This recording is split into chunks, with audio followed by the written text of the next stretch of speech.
जो जिंदा है वो एक दिन खत्म होगा, लेकिन जो मरकर भी जिंदा रहे वही सबसे खतरनाक होता है। इसलिए मैं कहता हूं, जिंदे आम्बेडकर से ज्यादा मरा हुआ आम्बेडकर खतरनाक है। जिंदा आम्बेडकर एक इंसान था, एक आवाज था, एक सोच था, जिससे लोग बहस कर सकते थे, जिसका विरोध कर सकते थे, जिसे अनदेखा कर सकते थे। लेकिन मरा हुआ आम्बेडकर अब सिर्फ एक इंसान नहीं है, वो भारत के संविधान में बस चुका है। अब आम्बेडकर एक व्यक्ति नहीं रहा, वो एक व्यवस्था बन चुका है, और यही उसे सबसे शक्तिशाली बनाता है। यानी आज आम्बेडकर किसी एक वर्ग, किसी एक जाति या किसी एक समुदाय में सीमित नहीं है। वो हर उस इंसान में है जो अपने अधिकार की बात करता है, जो बराबरी की बात करता है, जो अन्याय के खिलाफ खड़ा होता है। अगर आम्बेडकर सिर्फ जिंदा रहता तो शायद वक्त के साथ उनका असर भी सीमित हो जाता। लेकिन आम्बेडकर आज सिर्फ एक व्यक्ति नहीं, एक विचार बन गया है। और जब वो विचार संविधान में उतर गया तब वो अमर हो गया। अब उसे मिटाना नामुमकिन है, क्योंकि अब वो किसी किताब के पन्ने में नहीं, बल्कि भारत के लोगों के अस्तित्व का हिस्सा बन चुका है। सोचो, अगर आम्बेडकर नहीं होता तो क्या भारत सच में एक मजबूत लोकतंत्र बन पाता, या बस नाम का लोकतंत्र रह जाता? संविधान तो शायद तब भी लिखा जाता, लेकिन उसमें वो सोच, वो दूरदृष्टि और हर व्यक्ति को साथ लेकर चलने की जिद शायद उसमें नहीं होती।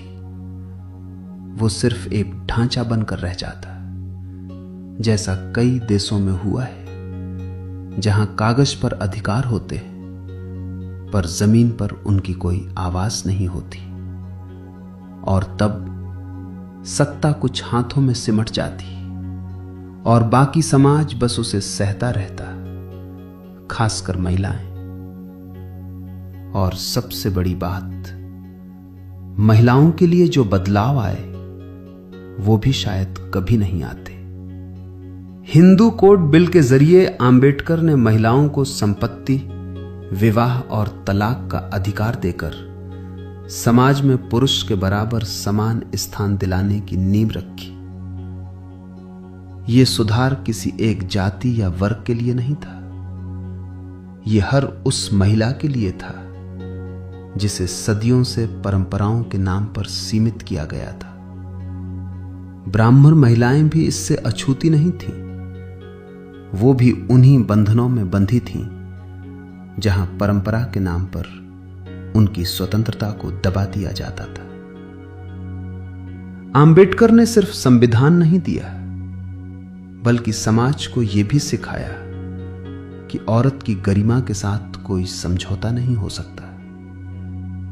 आम्बेडकर ने यह साबित किया कि अधिकार किसी एक वर्ग की संपत्ति नहीं होते, वो हर इंसान का हक होते। इसलिए मैं कहता हूं कि मरा हुआ आम्बेडकर ज्यादा खतरनाक है। तो इसका मतलब यह नहीं कि तुम्हें आम्बेडकर से डरने चाहिए। इसका मतलब यह है कि अब उसे रोका नहीं जा सकता। अब आम्बेडकर हर उस कानून में है जो आपको सुरक्षा देता है, हर उस अधिकार में है जो आपको आवाज देता है, और हर उस इंसान में है जो अन्याय के खिलाफ खड़ा होता है।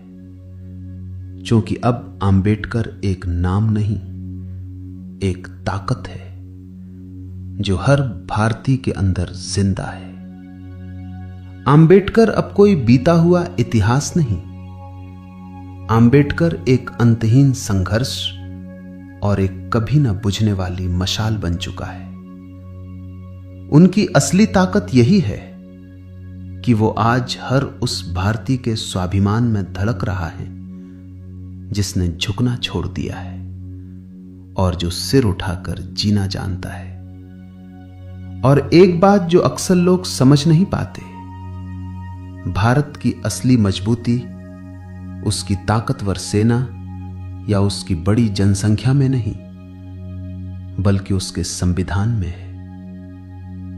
मैंने कई देशों के संविधान पढ़े हैं, लेकिन भारत के संविधान जैसी व्यापक सोच, गहराई और हर वर्ग को साथ लेकर चलने की भावना शायद ही किसी और देश के संविधान में देखने को मिलती है। यह सिर्फ कानूनों का संग्रह नहीं है, यह एक ऐसी जीवित व्यवस्था है जो हर व्यक्ति को बराबरी, स्वतंत्रता और न्याय का भरोसा देती है।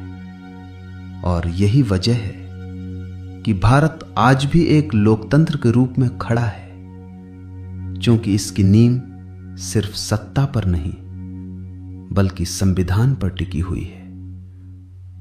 और उस संविधान की आत्मा में आंबेडकर आज भी जिंदा है।